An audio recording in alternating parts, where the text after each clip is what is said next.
Hello बच्चों, नमस्कार सभी को। स्वागत है आप सभी का साइंस एंड फन पर, जहां टीचर्स आपको दिल और दिमाग दोनों से पढ़ाते हैं। तो बच्चों, आज हम पढ़ने वाले हैं linear equation in two variables. Last lecture जो हमारा था वो था coordinate geometry in one shot. एक ही शॉट में मैंने कोऑर्डिनेट ज्योमेट्री पढ़ाया था। आप जाकर देख सकते हो, वीडियोस बन चुकी हैं और बच्चों ने देखा। और वहाँ पर एक मैंने पोल किया था कि अब अगला चैप्टर कौन सा। तो बच्चे बड़े समझदार हैं, बड़े क्लेवर हैं, उनको भी ये पता है कि कोऑर्डिनेट ज्योमेट्री के बाद जो चैप्टर करना चाहिए वो linear equation in two variable करना चाहिए। ठीक है ना। तो आज मैंने सोचा कि आज इसका वन शॉट आपके सामने लेकर आया जाए। इंटरेस्टिंग टॉपिक है, इजी टॉपिक है, स्कोरिंग टॉपिक है, इंपॉर्टेंट है फ्यूचर के लिए। फ्यूचर में आने वाले बहुत सारे चैप्टर इसके ऊपर डिपेंडेंट हो जाएंगे। यानी अगले साल का चैप्टर नंबर 3 होगा, मैं बताऊं, वो आएगा pair of linear equation in two variables. यानी जो कहानी यहाँ पे खत्म होगी वहीं से आगे स्टार्ट हो जाएगी। फिर 11th स्टैंडर्ड में जाओगे तो लीनियर इनइक्वालिटीज आ जाएगा। तो मतलब बहुत सारी चीजें लाइंड अप है इसको लेकर। तो थोड़ा सा, आप 9th के बच्चे हो और आपने लीनियर इक्वेशन वन वेरिएबल पढ़ रखा है तो आपको ये और मजा आएगा, नया है एकदम। और कहते हैं बहुत इजी सा टॉपिक है, ठीक है ना। और इसमें भी कुछ डिलीशन हुआ है सरकार द्वारा, अभी आपको बताएंगे कि क्या क्या डिलीटेड है सीबीएसई के अंदर। और कुछ एक पोर्शन इसमें डिलीटेड है जो मेरी ख्वाहिश है, मेरी इच्छा है कि आप लोग सीखो। ठीक है ना। तो देखते हैं आज हम सीखेंगे या नहीं सीखेंगे, तो इस लेक्चर को एंड तक देखना।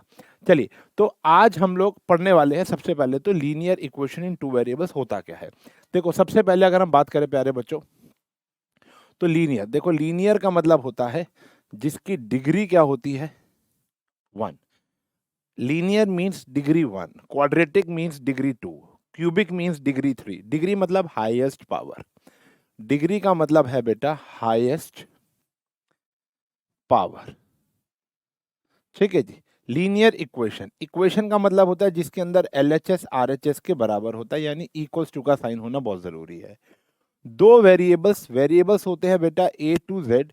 लेकिन मैं आपको बता दूं, हम जो भी लीनियर इक्वेशन टू वेरिएबल पढ़ेंगे वहां पर वेरिएबल आपको लेने हैं एक्स एंड वाई। उसका क्या कारण है इस लेक्चर के एंड में पता चल जाएगा। हम कोई और वेरिएबल कंसीडर नहीं करेंगे, कर सकते हैं लेकिन हम करेंगे नहीं 9th स्टैंडर्ड में। उसका कारण अभी आपको पता चल जाएगा। हम एक्स और वाई ही कंसीडर करेंगे। तो linear equation in two variable, जो इसका बेसिक स्ट्रक्चर होता है, बेसिक फॉर्म कह लो या स्टैंडर्ड फॉर्म कह लो, वो होती है A X plus B Y plus C equals to 0। सबसे पहले तो हमें देखना है क्या ये लीनियर है। यस, इसकी पावर जो है वो 1 है। पूरी की पूरी इक्वेशन की जो पावर है वो 1 है, कुछ नहीं होता तो 1 होता है। फिर इसके अंदर दो वेरिएबल नजर आ रहे हैं आपको।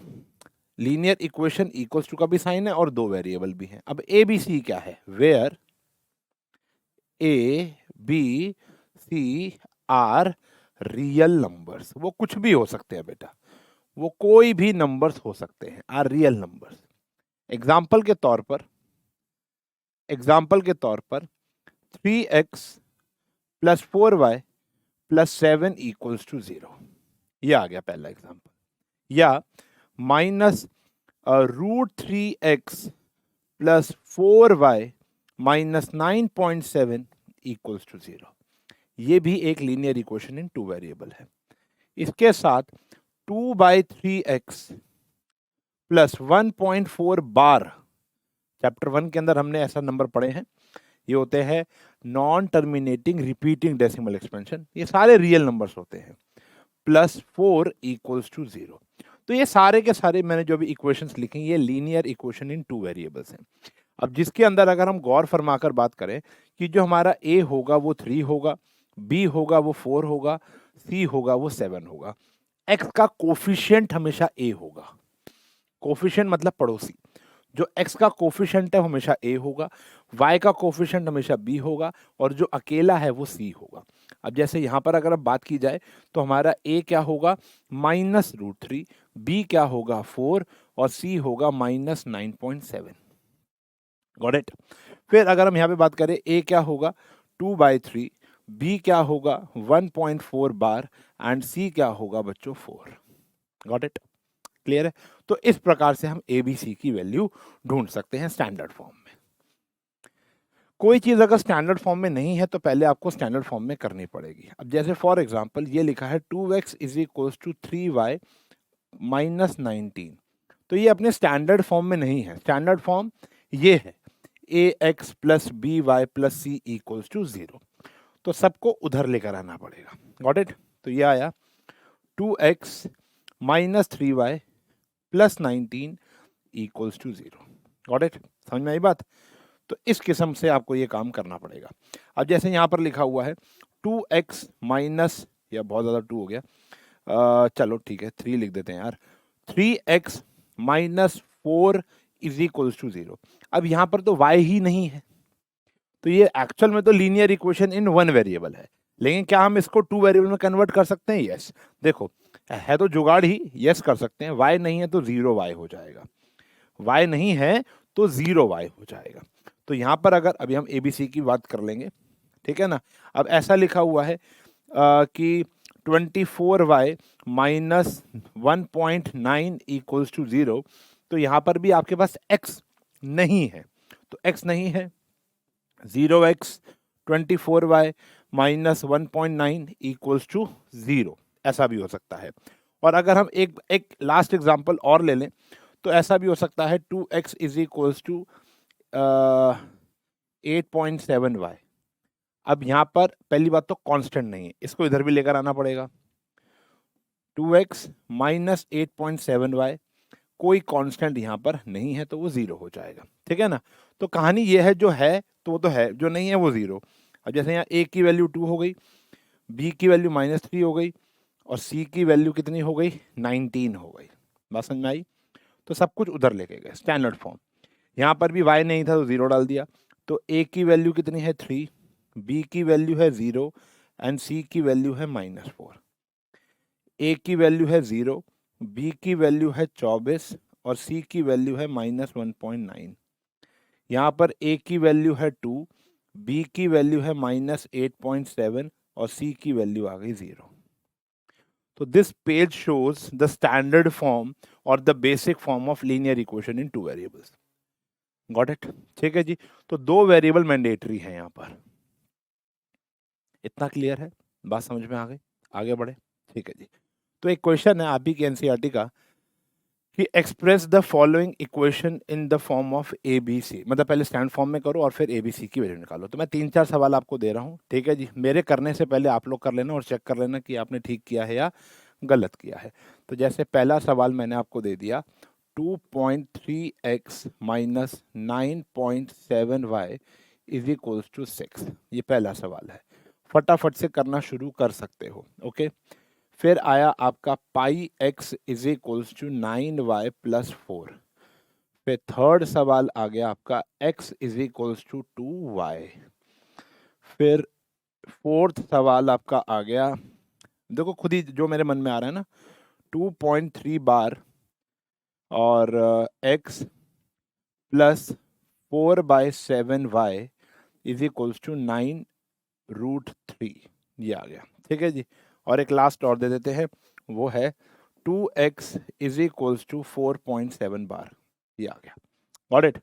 तो जल्दी जल्दी आप लोग कर लो, शायद कर ही लिया होगा, पहले वाला कर लिया होगा, और कमेंट सेक्शन में जवाब देना शुरू कर दो कि पहले वाले का a कितना था। पहले तो देखो सबसे पहला काम क्या होगा, इसको हमें स्टैंडर्ड फॉर्म में करना होगा। तो 2.3x 9.7y minus 6 equals to 0। इधर pi x minus 9y minus 4 equals to 0। इधर x माइनस 2y कॉन्स्टेंट नहीं है, प्लस 0 इक्वल्स टू 0। इधर 2.3 बार x 4/7y minus 9√3 equals to 0। यहाँ पर y नहीं है तो प्लस 0y माइनस 4.7 बार इक्वल्स टू 0। बात समझ में आ गई? तो इतना ही सिंपल गेम है। अब यहाँ पर अगर हम a की वैल्यू बोलेंगे तो 2.3 आ गई, b की वैल्यू -9.7, साइन को मत भूलेंगे, और c की वैल्यू आ गई -6। ठीक है? ओके। अब तो आ गया होगा। a की वैल्यू क्या है? पाई, b की वैल्यू है -9, c की वैल्यू है -4। अब a b c कुछ भी हो सकता है, इररेशनल भी हो सकता है, रैशनल भी हो सकता है, यानी रियल नंबर। अब यहाँ पर a की वैल्यू, अच्छा अब कुछ नहीं है यहाँ पर, तो क्या होगा बेटा? 1 होगा। x के साथ कुछ नहीं है तो 1 है बाय डिफॉल्ट। b की वैल्यू क्या है -2 और c की वैल्यू क्या है बेटा 0। ओके, यहाँ पर a की वैल्यू है 2.3 बार, b की वैल्यू है 4/7, c की वैल्यू -9√3। ये आपका होमवर्क है, जल्दी जल्दी कमेंट सेक्शन में बता दो ए बी सी की वैल्यू, बहुत सिंपल सा काम है। चलें आगे बच्चों, ठीक है जी। तो हमने पहले 10 मिनट के अंदर ये जान लिया कि एक linear equation in two variable दिखती कैसे है, उसका स्टैंडर्डाइजेशन फॉर्म क्या है। Got it. चलें आगे। चलिए, अब ऐसा होता है कि आपका अगला जो क्या है कि अभी आपको एक इक्वेशन दी हुई थी, अब कुछ वर्ड प्रॉब्लम्स हैं, लेकिन रियलिटी बता दूं कि वर्ड प्रॉब्लम ना इस साल है नहीं। सिर्फ एक क्वेश्चन दे रखा है 4.1 में, लेकिन मेरी एडवाइस ये है कि आप वर्ड प्रॉब्लम अच्छे से कर लें। मैं 2 क्वेश्चन लेकर आया हूँ एंड बहुत जल्द एक लाइव सेशन लेकर आऊँगा जहाँ पर मैं इस चैप्टर के और कोऑर्डिनेट ज्योमेट्री के मिक्स 2 इंपॉर्टेंट क्वेश्चन लेकर आऊँगा। तो इसमें एक टैक्सी वाला क्वेश्चन बड़ा इंपॉर्टेंट है, इसके अंदर एक लाइब्रेरी वाला क्वेश्चन बड़ा इंपॉर्टेंट है, इसके अंदर सेल्सियस और फ़ारेनहाइट वाला क्वेश्चन बड़ा इंपॉर्टेंट है। तो वो मैं अपनी लाइव सेशन के अंदर लेकर आऊँगा, शायद अगले ही हफ्ते या इसी हफ्ते के एंड में सैटरडे संडे को एक लेक्चर आएगा, जहाँ पर हम लोग इस चैप्टर के इम्पॉर्टेंट और थोड़ा-सा हॉट्स क्वेश्चन करने वाले हैं। आज बेसिक चीज़ों को क्लियर करेंगे, चैप्टर को समझेंगे, एनसीईआरटी फिनिश करेंगे, फिर आगे बढ़ेंगे। तो एनसीईआरटी के अंदर आपको ये एक इक्वेशन बनाने को कहा रखा है। क्या रखा है? The cost of a notebook is twice the cost of a pen. कह रहे जितने में एक नोटबुक आती है उतने में 2 पेन आ जाते हैं। सिंपल सी बात है, कॉम्प्लिकेट मत करना। Write a linear equation two variable to represent this statement. Okay, अब अमूमन ना क्वेश्चन में ये बात गिवन होगी कि आपने x किसको लेना है और y किसको लेना है। यहाँ मिसिंग है तो मैं क्वेश्चन को ठीक कर देता हूं। Taking cost of notebook b rupees x and pen b rupees y, ये अनुमान गिवन होगा। और अगर आप एनसीईआरटी भी देखोगे तो वहां पर आपको नीचे एक नोट गिवन होगा इस क्वेश्चन के नीचे, वो मैं यहाँ लेकर आना भूल गया हूँ, ठीक है जी, क्योंकि देखते याद आ गया। क्योंकि जब भी आपको ऑब्वियस सी बात है ना, कोई बच्चा अगर नोटबुक को एक्स लेट कर रहा है और पेन को वाई लेट कर रहा है, और कोई बच्चा पेन को एक्स लेट कर रहा है और नोटबुक को वाई लेट कर रहा है, तो इक्वेशन अलग बनेंगी। तो ऑब्वियस सी बात है टीचर अलग अलग इक्वेशन पे तो मार्क्स नहीं मिलेंगे। तो जो राइटर ऑफ द क्वेश्चन है उसको बताना पड़ेगा कि आप एक्स किसको लें और वाई किसको लें। ठीक है जी, बात समझ में आ गई। तो ये एक सिस्टम है। तो अब यहाँ पर ऑब्वियस सी बात है हमें गिवन है, तो सॉल्यूशन में कैसे इसको प्रेजेंट करेंगे। तो कॉस्ट ऑफ नोटबुक को क्वेश्चन ने कह रखा है, वो क्या है, ₹x, and cost of a pen जो है वो है ₹y। अब मतलब समझने वाली बात ये है, इस लाइन की वैल्यू बहुत ज्यादा है। Cost of notebook is twice the cost of pen. एक नोटबुक के बदले 2 पेन आ जाएंगे। अगर एक नोटबुक 10 रुपए की है तो एक पेन 5 रुपए का होगा, ऐसा ही है ना। तो जो एक नोटबुक है वो 2 पेन के बराबर है, यही तो है। 1x is equals to 2y। एक नोटबुक 2 पेन के बराबर है, इतनी ही कॉमन सेंस लगानी है आपको। तराजू है ना, बराबर करना है। एक तरफ एक नोटबुक है और एक तरफ एक पेन है, क्या बराबर होंगे? नहीं। जितने में एक नोटबुक आती है उतने में कितने पेन आएंगे? 2। तो यहाँ पे 2 पेन रखने पड़ेंगे। तो x is equals to 2y तभी बराबर होगा। अगर x is equals to y नहीं हो सकता, क्योंकि x क्या है, ज्यादा है, और y क्या है, कम। इसको मुझे सॉरी हाँ ये ठीक है। तो इसको मुझे अगर नीचे लेकर आना है तो एक पेन और रखना पड़ेगा, तब जाके ये दोनों क्या होंगे, बराबर होंगे। मतलब कहानी ये है कि बराबर करना है, क्योंकि हम चैप्टर का नाम है इक्वेशन। स्टैंडर्ड फॉर्म में नहीं है, इसको यहाँ लेकर आना पड़ेगा। कांस्टेंट 0 है। याद रहे पूरे चैप्टर में पूछा जाए ना पूछा जाए, आपने हर चीजों को स्टैंडर्ड फॉर्म में ही करना है, हर चीजों को स्टैंडर्ड फॉर्म में करना है। तो ये इक्वेशन स्टैंडर्ड फॉर्म में आ गई। आपको इक्वेशन बनाने को कह रखी थी, वो बना दी। ठीक है जी, चलो अब आपको वीडियो को पॉज करना है और इसकी एक इक्वेशन बनाने की कोशिश करनी है। क्वेश्चन पढ़ा देता हूं, फिर मैं बनाऊंगा। दीक्षाज एज इज, ये मैंने खुद लिखा है question. Diksha's age is 10 years more than 3 times the age of her son राज। दीक्षा का बेटा है राज, तो दीक्षा की उम्र राज की उम्र से 3 गुना कर दो प्लस 10 जोड़ दो, तब जाके दीक्षा की एज आएगी। Taking Raj age age x and Diksha age as y, write a linear equation in 2 variables। Video को पॉज करो और इसको करने की कोशिश करो।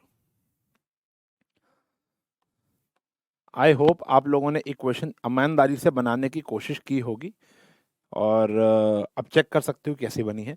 तो यहाँ पर ऑब्वियस सी बात है, राज की एज एक्स है, तो राज एज एक्स ईयर्स आ गया बेटा, और दीक्षाज एज कितना आ गया, वाई ईयर्स आ गया। According to question, according to question ये कह रहा है कि जो दीक्षा की उम्र है वो राज की उम्र को 3 गुना कर दो और उसमें क्या जोड़ दो, 10, तो आएगी। Age of Diksha, age of Diksha is 10 more than 3 times the age of Raj. Raj मान लो अगर 10 साल का है तो दीक्षा 40 साल की होगी।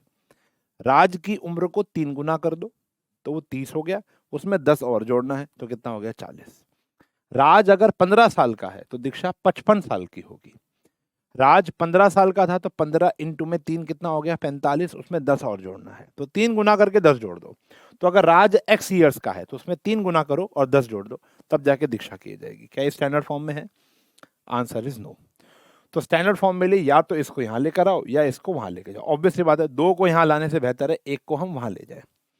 तो 0 is equals to 3x minus y plus 10 आ चुका है ये आंसर। क्लियर है जी? अब इक्वल 0 इधर हो क्या फर्क पड़ रहा है, ठीक है ना? तो आई थिंक ये बात आपको क्लियर होगी कि इक्वेशंस कैसे क्रिएट करनी है। और भी बहुत सारे क्वेश्चन करेंगे, आप ढूंढ भी सकते हो, और भी बतेरे क्वेश्चन है वो भी आप प्रैक्टिस कर सकते हो। पुरानी एनसीईआरटी के अंदर 2-3 और मिल जाएंगे, नई एनसीईआरटी के अंदर इसके अलावा कोई नहीं मिलेगा। Got it? चलो, लेकिन हम अपने एक लाइव लेक्चर के अंदर आपको जरूर पढ़ाएंगे। पहले इस टॉपिक को पढ़ लो। फिर कह रहे, अच्छा ये इसका एक एस्पेक्ट खत्म हो गया इस चैप्टर का। दूसरा aspect which is the final aspect of this chapter, आने वाले 15-20 मिनट में चैप्टर खत्म हो जाएगा। कह रहे how many solution does a linear equation in 2 variable है। हमने लास्ट पिछले 2 सालों से 3 सालों से 6, 7 और 8 के अंदर लीनियर इक्वेशन 1 वेरिएबल पढ़ा था। तो मेरा आपसे सवाल है, जल्दी जल्दी कमेंट सेक्शन में बताना कि how many solution does a linear equation 1 variable have. 3 तक गिनूंगा, 1, 2 एंड 3। तो लीनियर इक्वेशन इन 1 वेरिएबल के एक ही सॉल्यूशन होता है। मतलब अगर मैं आपसे बात करूं 3x plus 2 is equals to 11 है मान लो, तो x की वैल्यू क्या आएगी? तो ऑब्वियसली बात है 2 वहां जाकर माइनस हो जाएगा और 3 वहां जाकर डिवाइड हो जाएगा, तो x इज इक्वल्स टू 3। तो यानी धरती पर एक ही ऐसा सॉल्यूशन है जो इसको सेटिस्फाई करेगा, वो है 3। आप इसको सॉल्व कर लो, मैं इसको सॉल्व कर लूँ, दुबई में रहने वाला एक इंसान इसको सॉल्व कर ले, आंसर एक ही आएगा, वो है 3। इसके अलावा और कोई आंसर नहीं है, ठीक है ना? लेकिन एक लीनियर इक्वेशन इन 2 वेरिएबल के कितने सॉल्यूशन होंगे? Answer is infinite many solution. Infinite many solution, अनगिनत सॉल्यूशन पॉसिबल होते हैं एक लीनियर इक्वेशन इन 2 वेरिएबल के। कैसे? अभी आपको बताता हूं। जैसे एग्जांपल के तौर पर आप ले लेते हो बेटा x plus y is equals to 10। आपने ले लिया x plus y is equals to 10। अब x और y की कितनी वैल्यूज होंगी कि वो 10 के बराबर आ जाए? मतलब एग्जांपल, हर एक नई वैल्यू ऑफ x पर आपको एक नई वैल्यू ऑफ y मिलेगी। अगर मैं x को 1 लेता हूं तो y की वैल्यू 9 आती है, तो x इज इक्वल्स टू 1 और y इज इक्वल्स टू 9। इसका क्या हो गया? सॉल्यूशन। सॉल्यूशन का मतलब क्या होता है? जब LHS RHS बराबर आ जाए वो डालने पर। अभी जैसे मैंने किया था 3 डालने पर LHS RHS बराबर आ जाएगा, जैसे x1 और y9 डालने पर LHS RHS बराबर आ जाएगा। अब एक और कर सकते हो, जैसे x को आप 5 ले लो तो y भी तो क्या आ जाएगा आपका? 5 आ जाएगा। तो x इज इक्वल्स टू 5, तो y भी इज इक्वल्स टू क्या आ गया? 5। अच्छा, मैं x को 0 ले लेता हूं तो y की वैल्यू कितनी आ गई? 10। x 0 हो गया, y 10 हो गया। अच्छा, जरूरी नहीं है x को ही डालना है, y को डाल सकते हो। मान लो मैं y को 2 डाल लेता हूं तो x की वैल्यू 8 आ गई, तो x 8 है और y क्या है? 2 है। ऐसे ये चीजें सो ऑन चलती रहेंगी, ये रुकने वाली नहीं। और अभी तो मैं बहुत प्यारे नंबर डाल रहा हूँ ना, क्योंकि मुझे हीरो बनने का शौक नहीं है।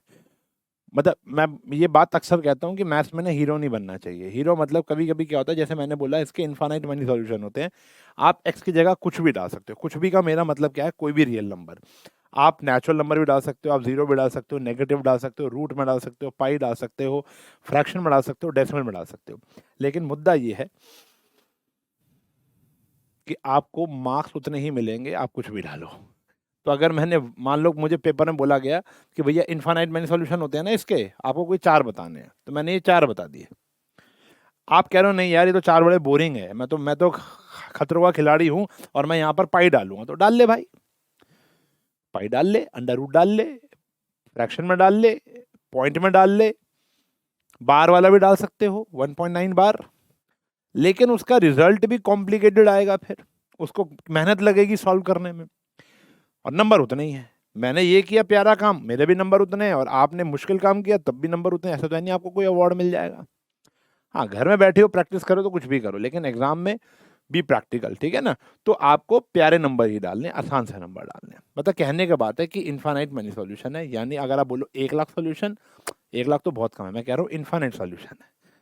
तो ऐसे आप करते जाओ और सबका आंसर अलग अलग आएगा। जैसे मैंने यहाँ पर 1 पुट किया तो जरूरी थोड़ा ना आप भी 1 ही पुट करोगे। हो सकता है आप सीधा क्या पुट करो 5, या सीधा क्या पुट करो 3, या आप -3 पुट कर रहे हो, या आप 2/7 पुट कर रहे हो, जो भी कर रहे हो, तो आपका y का आंसर अलग आएगा। कहने की बात यह है एक नई वैल्यू ऑफ x पर एक नई वैल्यू ऑफ y मिलेगी, और एक नई वैल्यू ऑफ y पर एक नई वैल्यू ऑफ x आपको मिलने वाली है। क्लियर हुई बात बच्चों? बढ़े आगे, चलो। तो इसी के साथ right 4 solution for each of the following question. अब वो पेपर में ना आपको बोलेगा कि या तो 4 सॉल्यूशन बता दो, या 3 बता दो, या 2 बता दो। ये ऐसा क्वेश्चन आएगा पेपर में, 1 सॉल्यूशन, 2 सॉल्यूशन, 3 सॉल्यूशन, वो आपसे पूछेगा। इनफाइनाइट तो नहीं पूछेगा, ठीक है ना। 4 से ऊपर कभी भी नहीं पूछता। तो जैसे पहला सवाल मैं आपके लिए लेकर आया हूँ, जैसे 2x + y = 10 आ गया, चलो ठीक है ना। मेरा मकसद है आपको ये सिखाना कि इक्वेशन कोई भी हो, काम लगभग सेम ही होता है। तो अच्छा, एक तो मैंने आपको बोला कुछ भी पुट कर सकते हो आप। अब कुछ एक एडवाइस भी तो ले लो भाई, 16 साल हो गए पढ़ाते हुए, तो कुछ एक एडवाइस भी तो लोगे ना मेरे से कि सर ये करें तो जल्दी आ जाएगा ना आंसर, और आसान आ जाएगा ना, मार्क्स तो पूरे मिलेंगे ही। तो मेरा कहने का तात्पर्य ये होता है, सबसे पहले तो x को 0 पुट करो और फिर y को 0 पुट करो। 2 सॉल्यूशन तो ये हमेशा बना के चलो। एक बार x को 0 तो y आ जाएगा, y को 0 तो x आ जाएगा। दूसरा, फिर ये देखो कि जो कांस्टेंट है वो किसके साथ चिपका हुआ है। जैसे y अकेला है, x के साथ 2 है, तो जिसके साथ नंबर होगा ना उसके अंदर वैल्यू पुट करो, फिर x के अंदर 1 डाल लो, x के अंदर 2 डाल लो, काम हो गया तुम्हारा। अगर y के साथ होता तो y की वैल्यू डालते तो x आ जाता, और अगर दोनों के साथ होगा तो अभी रुको, भी बताता हूँ क्या करना है। तो जैसे इसके अंदर हम क्या कह रहे हैं, जैसे हम पुट करेंगे, सबसे पहले मैंने क्या कहा, x को 0 पुट कर लो। x को 0 पुट किया, सॉल्व किया, अभी ये तो बेसिक मैथ्स है, 0 आया, 0 + y = 10, तो y की वैल्यू क्या आ गई, 10 आ गई। ठीक है जी। उसके बाद मैंने क्या कहा था, पुट करना y को 0। तो ये 2 सॉल्यूशन तो बनाकर चलो अपने। y को 0 पुट करोगे, 2x + 0 = 10, 2x = 10, ये मल्टीप्लाई और वहाँ जाके क्या हो जाएगा, डिवाइड, तो आंसर आ गया 5। तो ये 2 सॉल्यूशन तो आपने अपने बनाकर चलने ही चलने। बात समझ में आ गई? ये तो हर बारी मान के चलो, ये मेरी एडवाइस है, और एक अच्छी एडवाइस है, खराब एडवाइस नहीं है, उसको फॉलो करो। इसके बाद आप कुछ भी पुट करो, लेकिन y को पुट करने से काम कॉम्प्लिकेट हो जाएगा, हीरो बनना नहीं है ना, तो x को पुट करें क्योंकि इसके साथ कांस्टेंट है। ऐसा नहीं है y को पुट नहीं कर सकते, कर सकते हैं, लेकिन हमें काम जल्दी और आसान से करना है ना। तो हम यहाँ पे पुट करेंगे, x को जैसे मैंने 1 पुट कर दिया। बेसिक नंबर पुट करो, हीरो बनने की कोई कोशिश नहीं है। 2 + y = 10 आ गया, ये वहां जाके माइनस हो गया, तो y की वैल्यू 8 आ गई। x 1 पर y 8 आ गया। फिर हमने पुट किया, जैसे x को 2 पुट कर लिया, ठीक है ना, -2 भी कर सकते हो, 5 कुछ भी कर सकते हो, लेकिन मैं कह रहा हूँ बी बेसिक, ठीक है ना, हीरो बनने की क्या ही जरूरत है। y = 10, तो ये 4 + y = 10 आ गया, और y की वैल्यू क्या आ गई, 6 आ गई। 4 सॉल्यूशन बोले थे, निकाल दिए। अब देखो, टीचर तुमसे ज्यादा पढ़ी लिखी है या पढ़ा लिखा है, तो वो आपका ये चीजें ना सब चेक नहीं करेगा, उसको ये चाहिए। अब जैसे हम लोग अपनी आंसर शीट्स चेक करते हैं ऑफलाइन की, तो हम कैसे करते हैं, हम सिर्फ ये देख लेते हैं कि ये ठीक है तो सब बिल्कुल ठीक है। अब जैसे हम तो ओरली सॉल्व कर लेते हैं ना। अब जैसे पहला आपने सॉल्यूशन क्या डाला था, ये था पहला आपका x0 y10, तो x0 है, y क्या है 10। फिर क्या था, दूसरा सॉल्यूशन ये था, y0 है x5 है, y0 है और x5 है, वैल्यूज डालते जाओ। ये पहला सॉल्यूशन, ये दूसरा सॉल्यूशन। x1 है, y क्या है 8, x2 है, y क्या है 6। This is my answer. Teacher को ये जरूर चाहिए, क्यों? क्योंकि वो इतना सब कुछ नहीं देखेगा, वो ये देखेगा और आपको मार्क्स दे देगा। वो ओरली सॉल्व कर ले, x0 y10 ठीक है, ये हमें पता है ना, हम ओरली सॉल्व कर लेते हैं, ओके, चाहे कितने भी खराब इक्वेशन क्यों ना है। बात समझ में आ गई? तो इस प्रकार के क्वेश्चन आपको करने हैं। अब बस इसी की प्रैक्टिस थोड़ी सी और करा रहा हूँ। आपका काम क्या है, आप वीडियो को पॉज कर सकते हो और कर सकते हो चेक। अब ये चेक करना थोड़ा सा मुश्किल हो जाता है, वो मुश्किल क्यों हो जाता है ये भी मैं आपको बताता हूँ। क्योंकि मैंने यहाँ पर x की जगह 1 लिया, जरूरी नहीं है कि आपके दिमाग में भी 1 ही आए, आप 5 भी ले सकते थे, आप 8 भी ले सकते थे। तो इसमें ना आपको चेक तो ये हो नहीं सकता, मतलब अगर मेरे पास सॉल्यूशन दिखाओगे तो मैं चेक कर पाऊंगा। तो अगर आप इस वीडियो को देख रहे हो और अगर आपको अपना कोई भी सॉल्यूशन चेक कराना है, मैं कोई प्रमोशन नहीं कर रहा हूँ, लेकिन आप मुझे इंस्टाग्राम पर भेज सकते हो, ठीक है ना। इंस्टाग्राम पर मैं वैसे तो कम एक्टिव हूँ, लेकिन हाँ जब भी मैं देख लूँगा आने वाले 2 दिन में 3 दिन में, तो वहाँ पर आप मेरे को भेज सकते हो अपना ये सॉल्यूशन, चेक कर दो सर, मैं उसमें आपको हाँ या ना का जवाब दे दूंगा, डीएम कर सकते हो, ठीक है ना। क्योंकि ये बिना मेरे पास सॉल्यूशन है मैं चेक नहीं कर पाऊंगा, ये बात आप समझ चुके हो, क्योंकि सबका आंसर अलग अलग होगा। ये 2 तो सेम होंगे, ये जो मैंने मैंडेटरी कर दिए, आगे के 2 तो अलग होंगे या ना। अब जैसे यहाँ पर हम ले लेते हैं, अब ध्यान से देखना, वो हमने ले लिया x + 4y is equals to 24। तो मैंने इस बार y के साथ एक कांस्टेंट ले लिया है, ठीक है जी। वो इसलिए लिया कि ताकि आपको ये बात समझ में आ जाए। बहुत क्वेश्चन कराऊंगा, चिंता मत करो। अब जल्दी जल्दी हम पहले x को पुट कर लेते हैं। x को 0 पुट करेंगे तो y मल्टीप्लाई और वहाँ जाके डिवाइड हो जाएगा, 24/4, आंसर आ गया 6। तो y की वैल्यू आ गई 6। फिर पुट करेंगे बच्चों y को 0, y को 0 पुट किया तो नष्ट हो गया, तो x की वैल्यू सीधा क्या आ गई बेटा 24। फिर अब मुझे ये बताओ, आप x की जगह पुट करोगे या y की?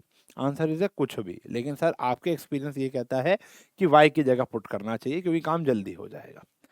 तो y is equals to 1 put करेंगे, अगर हम 24, ये प्लस हो रहा है, वहां जाकर माइनस हो जाएगा, तो x की वैल्यू आ गई 20। फिर जैसे बेसिक रहो ना, y की जगह 2 पुट कर लिया। काहे हीरो बनना है भाई? अब बोलोगे सर कितनी बार बोलोगे, क्योंकि बेटा बच्चे फिर भी बनते हैं।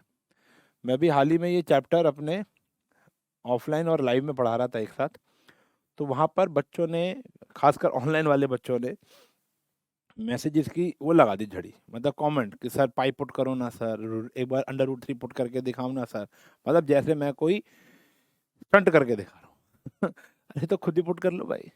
लेकिन मैं फिर कह रहा हूँ, अगर मैं ही वो √3 पुट करके दिखा रहा हूँ और मेरे को हज़ारों बच्चे देख रहे हैं, तो वो तो एक गलत मैसेज चला गया। जब मैं कह रहा हूँ कि भैया नहीं पुट करना, पुट कर सकते हैं लेकिन नहीं करना, मतलब सिंपल सी बात है।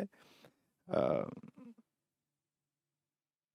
मैं शराब नहीं पीता, ठीक है ना, लेकिन मेरे कुछ कलीग्स हैं, जो दोस्त हैं, जो यार हैं, या जो फैमिली मेम्बर्स हैं, वो शराब पीते हैं, ठीक है ना।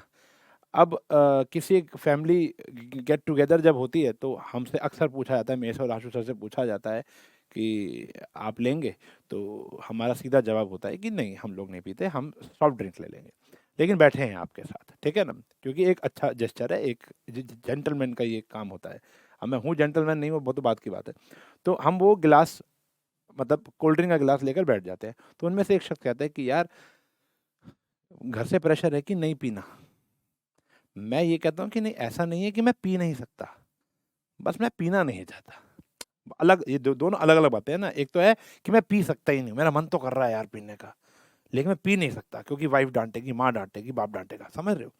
लेकिन एक है कि यार नहीं, उनकी तरफ से ऐसा कुछ नहीं है, मेरा ही मन नहीं है पीने का।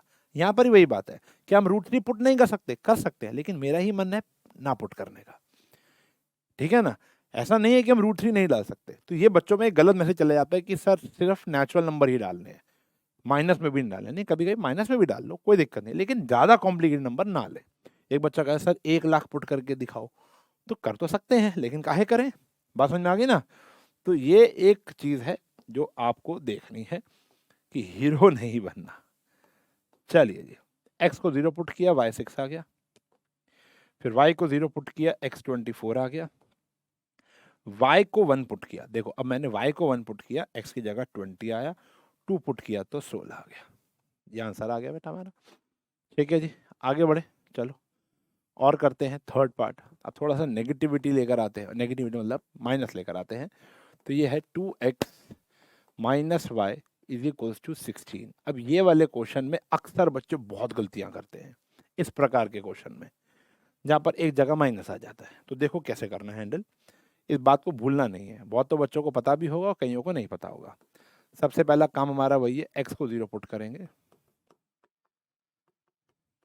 जल्दी से 3 तक गिनूंगा, कमेंट सेक्शन में बताएं y की वैल्यू क्या आने वाली है।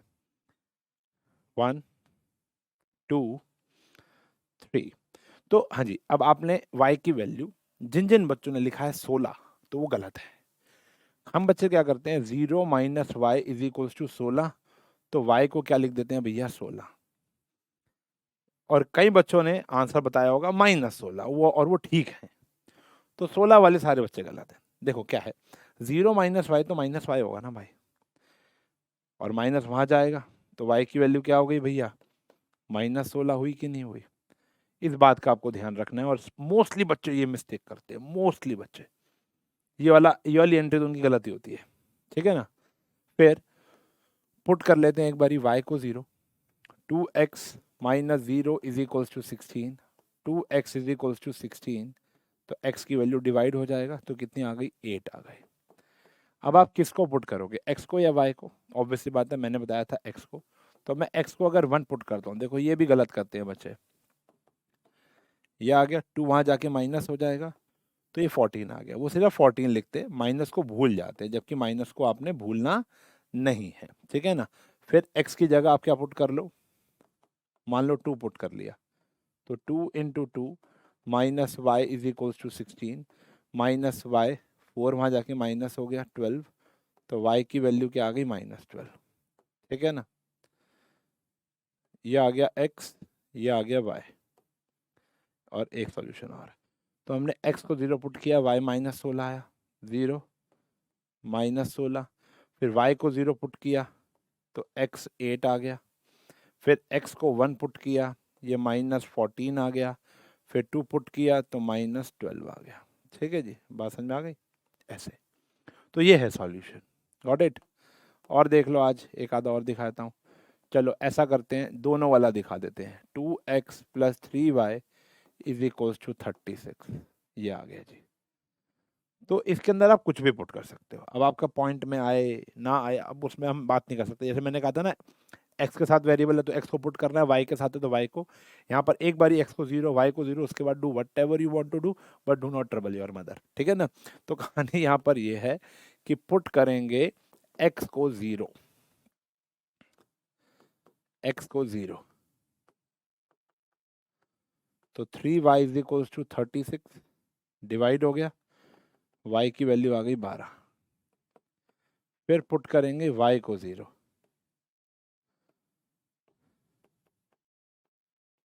y को 0, तो 2x इज इक्वल्स टू 36, तो x की वैल्यू आ गई 18। अब कुछ भी पुट कर लो, मन करे तो एक बारी x को पुट कर लो, और मन करे तो एक बारी y को पुट कर लो। नेगेटिव भी कर सकते हो, कुछ भी कर सकते हो। तो x को अगर मैं 1 पुट करता हूँ,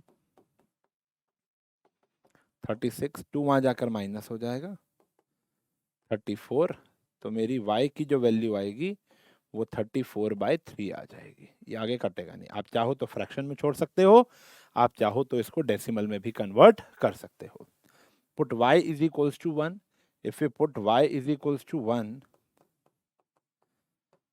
तो 2x इज इक्वल्स टू 33 हो जाएगा, x की वैल्यू 33/2 हो जाएगी। फिर एक बॉक्स बना लो, यही आपका आंसर होगा। बॉक्स इज इंपॉर्टेंट, ठीक है ना, बॉक्स बहुत इंपॉर्टेंट है। क्लियर है, तो x को 0 पुट करेंगे, y कितना आ गया 12, y को 0 पुट किया 18, x को 1 34/3, y को 1 33/2। क्लियर है जी? डन है। चलिए एक फिफ्थ पार्ट है, लास्ट पार्ट, विच इज मान लेते हैं x is equals to 2y, constant ही नहीं है, तो ये तो माता रानी का आशीर्वाद होता है। ये तो बहुत इजी क्वेश्चन होता है, बहुत इजी। जब भी ऐसा है कांस्टेंट ही ना हो, जब भी कांस्टेंट ना हो, तो तीसरी एडवाइस मेरी ये है कि आप इधर पुट करते जाओ, x की वैल्यू आती जाएगी। अब x0 और y0 को पुट करने की जरूरत नहीं है। हाँ, 0 एक बार ही पुट कर सकते हो। जैसे पुट किया आपने x को 0 मत पुट करो, सिर्फ क्या करो, देखो जो यहाँ पर है उसको पुट करते जाओ। y को 0 पुट करोगे, तुरंत वैल्यू आती जाएंगी, 0 आ गया। फिर पुट करोगे y को 1। अभी तुमको एक बहुत इंपॉर्टेंट बात बताता हूँ, जो अक्सर बच्चे ये भी गलती करके आते हैं। फिर पुट करो y को 2, तो x की वैल्यू 4। अब ऐसा नहीं है आप नेगेटिव पुट नहीं कर सकते। मान लो -3 पुट किया, तो अगर आपने -3 पुट किया है तो x is equals to 2 into -3, तो x की वैल्यू आ गई -6। अब मेरी बात ध्यान समझना, एक गलती जो अक्सर बच्चे करते हैं, मैं आपको दिखाता हूँ। हमको बोला है 4 डिफरेंट सॉल्यूशन। क्वेश्चन पढ़ो दोबारा, क्या लिखा है, आपको 4 सॉल्यूशन बताने हैं। अगर मैं यहाँ पर ये बात करूँ कि मैंने y को 0 पुट किया तो x की वैल्यू क्या है, 0। आपको पता होना चाहिए कि अगर मैं x को 0 पुट करता तो मेरा y भी 0 आता। y 0 है तो x 0 है, x 0 तो y भी 0 होगा। या अगर मेरा y 1 है तो x क्या है, 2। और अगर मैं x को 2 पुट करता तो मेरी y की वैल्यू क्या आती, 1। तो आप ना सॉल्यूशन रिपीट नहीं कर सकते हो। 0 0 हो गया, दोबारा 0 0 नहीं आ सकता। अगर वो आया तो वो एक ही काउंट होगा। फिर आपने 3 सॉल्यूशन निकाले, 4 नहीं निकाले। इस बात का ध्यान रखना, रिपीट ना हो जाए वो। 1 पर 2 आया, 2 पर 4 आया, -3 पर -6 आ गया। तो मतलब ये दोनों रिपीट नहीं होने चाहिए। भाई एक बार ही आपने x को 2 पुट किया तो y 1 आ गया, फिर आप क्या कर रहे हो, y को 1 पुट कर रहे हो तो x 2 आ रहा है। अरे बात तो एक ही है, तो वो अलग होने चाहिए। Got it? क्लियर है? चलो फिर ये तो वैरायटी सबसे ज़्यादा इंपॉर्टेंट है, ये पेपर में आएगा ही आएगा, 100% एग्जाम में आने वाले क्वेश्चन है। इसकी अपने आप को इक्वेशन देके प्रैक्टिस जितनी मर्जी कर सकते हो। इसके बाद कुछ क्वेश्चन इस प्रकार आते हैं जो कि बहुत आसान से क्वेश्चन है। ये भी बताया था, 2 क्वेश्चन और बचे हैं, चैप्टर खत्म हो जाएगा। बहुत ही आसान से क्वेश्चन है। आपको चेक करना है कि ये जो गिवन है वो इस इक्वेशन के सॉल्यूशन है या नहीं। सॉल्यूशन का मतलब मैंने आते ही बताया था, चैप्टर शुरू जब कर ही रहे थे तो तभी मैंने बता दिया था। सॉल्यूशन का मतलब ये है कि जो LHS RHS को बराबर ले। अब ये आपको पता है, ये कोऑर्डिनेट ज्योमेट्री में ये x होता है और ये y होता है। मैंने स्टार्टिंग आपको बताया था कि हम वेरिएबल x और y क्यों लेते हैं, क्योंकि हमें इन इक्वेशन से ग्राफ भी बनाना होता है। अब ग्राफ में तो x एक्सिस और y एक्सिस होगा, s और t तो नहीं होगा, l और m तो नहीं होगा, इसलिए हम x और y ही कंसिडर करते हैं। हम पूरा 10th भी पढ़ेंगे ना तो x और y ही लेंगे, हम पूरी 11th भी पढ़ेंगे तो x और y लेंगे, हम पूरी 12th पढ़ेंगे तो भी x और y ही लेंगे। ये ध्यान रखना। तो हमको चेक करना है क्या ये इसका सोल्यूशन है, तो कुछ नहीं करना, पुट करना है x की जगह 0 और y की जगह 2। LHS उठा लो, x की जगह 0 और y की जगह 2, तो आंसर आया -4। लेकिन RHS क्या है बेटा हमारा 4, क्या ये बराबर है? Answer is no. तो no, 0,2 is not a solution of equation. वो इस इक्वेशन का सॉल्यूशन नहीं है। ऐसे यहाँ पर x ये है और y ये है, x को 2 पुट करो, y को 0 पुट करो। कहाँ पर? LHS में। x को 2 पुट किया और y को 0 पुट किया, तो ये आंसर आ गया 2 which is not equals to 4। तो नहीं, ये भी इसका सॉल्यूशन नहीं है। आपको बताना है इनमें से कौन सा है या कौन से हैं। अब जैसे 4 0 आ गया, तो x की वैल्यू 4 आ गई और y की वैल्यू 0। 4 - 2 इंटू 0, आंसर आया 4। और हमारा RHS भी क्या था? 4। तो yes, 4,0 is solution of equation. आप ये चेक करेंगे, होमवर्क में बताएंगे यस और नो। ठीक है जी, रूट से घबराना नहीं है। Got it? आगे बढ़े, चलो एक लास्ट क्वेश्चन है, और जब मैं एक्स्ट्रा क्वेश्चन कराऊंगा तो इसके कम से कम 5 से लेकर 7 क्वेश्चन लेकर आऊंगा, क्योंकि ये वैरायटी भी ऐसी है जो मान के चलो 100% आपके पेपर में आएगी, चाहे वो MCQ फॉर्म में है, चाहे वो बड़े क्वेश्चंस की फॉर्म में है। फाइंड द वैल्यू ऑफ के। यहाँ पर क्या रखा है कि x इज इक्वल्स टू 2 और y इज इक्वल्स टू 1, इसके क्या है सॉल्यूशन है, इसके क्या है सॉल्यूशन है। सॉल्यूशन है तो since x is equals to 2, y is equals to 1 is solution of 2x plus 3y is equals to k। तो देयरफॉर x की जगह 2 और y की जगह 1 पुट करने पर LHS बराबर आ जाएगा RHS के, क्योंकि सॉल्यूशन है। तो 4 plus 3 is equals to k, तो 7 is equals to k is my answer. ठीक है जी, ओके। अगर हम थोड़ा सा फ्लैशबैक पे चलें पास्ट ईयर, तो इसका ग्राफ भी पेपर में आता था। ठीक है ना, कि एक इक्वेशन दे देंगे आपको, जैसे यहाँ पर आपको इक्वेशन दी हुई है, ये रही, इसका ग्राफ बनाओ। ग्राफ बनाने के लिए आपको सॉल्यूशन चाहिए होते थे, फिर आप ग्राफ पे प्लॉट कर देते थे। सिलेबस से हट चुका है, लेकिन मैं आपको फिर वादा कर रहा हूँ कि जब हम इसका लाइव लेक्चर लेंगे, अपने दोस्तों तक भी बात फैला देना, लेकिन पहले इतना कर लेना, वरना लाइव क्लास के अंदर तो पोलिंग होती है, MCQ क्वेश्चन आएंगे, ग्राफ भी आएगा, कुछ सब्जेक्टिव इक्वेशंस भी आएंगी, बहुत मज़ेदार क्लास होती है वो। तो वो तभी समझ में आती है जब आप ये सब पढ़ के आओगे। तो चैप्टर 3 एंड चैप्टर 4 की कंबाइंड मैं एक लाइव लेक्चर लेने वाला हूँ, जहाँ पर Q&A होगा बहुत सारा। ठीक है ना, तो उसके अंदर आपको ग्राफ भी सिखाऊंगा, और इस चैप्टर के जो चुनिंदा अच्छे वर्ड प्रॉब्लम क्वेश्चन है वो भी लेकर आऊँगा। ठीक है ना, तो आज का ये लेक्चर बस यहीं तक ही था। ये आपका देखा जाए तो पूरी NCERT मैंने यहाँ पर बोर्ड पे करा दी है, कोई क्वेश्चन नहीं छोड़ा, चेक कर सकते हो। तो ये आप प्लीज़ कर लेना प्रैक्टिस। कोई डाउट हो तो इंस्टाग्राम DM कर सकते हो या कमेंट सेक्शन में बता सकते हो। मिलूंगा आपसे अगली क्लास में, तब तक के लिए bye bye, take care and have a nice day.